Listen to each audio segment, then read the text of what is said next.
It is gratifying that this summit, which was first conceived less than a year ago by the Honorable Minister of State for Petroleum Resources, Dr. Ibe Kachiku, after attending the annual Offshore Technology Conference in Houston, has materialized with resounding success.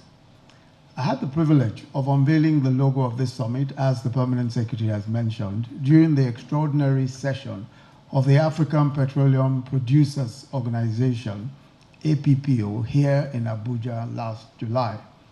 I'm pleased to learn that the key stakeholders of the industry in the country, both local and international partners, have given the summit the support needed to achieve the success that has been recorded, despite the rather short notice given to them. I commend also the various state governments, the Federal Capital Territory, and ministers that participated in this summit. But even more impressive and gladdening is that a number of African oil-producing countries hearkened to our call to the first Nigeria International Petroleum Summit, and that present here with us today are several ministers from African oil-producing countries. Indeed, given the level of support of the first edition of this summit, the prospects of a future summit are very bright indeed. And it may not be out of place for the organizers to consider making it a continent-wide summit. I believe this first summit has set the foundation for the achievement of the objectives of its founding fathers, namely to create the hub of Africa's oil and gas activities on the African continent. I'm told that participation has been well over 1,000 delegates, exhibitors and visitors from over 32 countries from Africa and outside the continent. There are 92 exhibition stands. This maiden edition of the summit has certainly set the pace for subsequent summits, and a very fast pace indeed.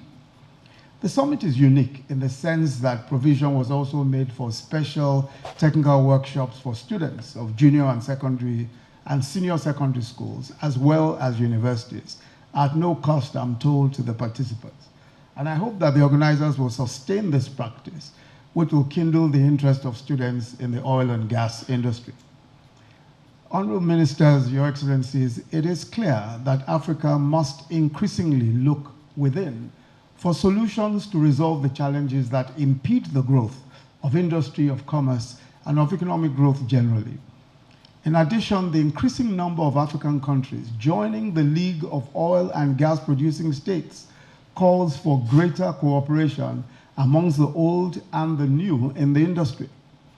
With the largest proven gas reserves in Africa and the 7th largest in the world, over 38 billion barrels of oil reserve and a daily production of in excess of 2 million barrels, and the continent's largest concentration of skilled manpower for the oil and gas industry, built over 30 years or more. Naturally, Nigeria's experiences can be useful to other African countries. I believe that the NIPS, therefore, provides a good opportunity for the exchange of experiences among the large and small, the old and the new, and the potential oil-producing states in Africa. Furthermore, the summit and its side events, the exhibitions, have laid a solid foundation to encourage the growth of local content in the African oil and gas industry, and to provide a forum for the display of the progress that Africa is making in the field of oil and gas technology. It also provides African engineers and fabricators a platform to showcase what they're able to produce locally, while providing for our academics and scientists a forum to exchange thoughts on the way forward for the industry on the continent. I'm pleased to hear that this first edition of the summit actually provided a forum for bringing together the continent's key stakeholders in the oil and gas industry, namely ministers and other policymakers, investors, and operators, to review developments and chart a new course forward for the oil and gas industry on the continent. Distinguished ladies and gentlemen, the challenge for Africa is certainly enormous. Many of the traditional markets for oil in Europe and Asia, of course, developing alternatives. This is at the same time that this coincides with some African countries just making finds. The volatility of the oil market is another serious challenge. These are not challenges that can be addressed successfully solely by countries taking independent decisions. Collaboration, synergies, and knowledge sharing are critical.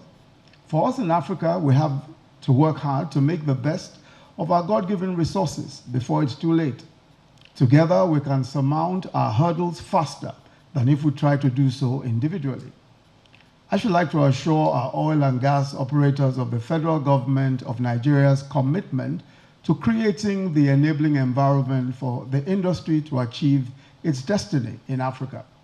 As you are aware, in our determination to introduce legislation that will remove all encumbrances to efficient conduct of oil and gas businesses, and learning from past experience, we split the Omnibus Petroleum Industry Bill into a number of proposed legislations, maybe 3 in all, some of which have been approved already by the Executive Council for presentation to the National Assembly for their consideration.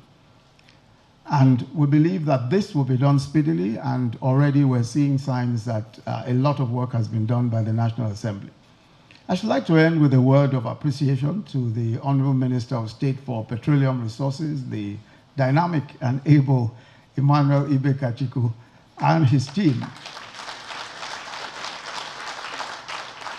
And the Permanent Secretary, Dr. Yemi, and the team at the Ministry of Petroleum Resources, as well as all of those who have participated in making this a worthwhile event. I wish you all, particularly our brothers from outside Nigeria, a safe journey back home, and we hope to see you again with a larger delegation next year. Excellencies, distinguished guests, ladies and gentlemen, it's my pleasure to formally declare the first Nigeria International Petroleum Summit closed. Thank you.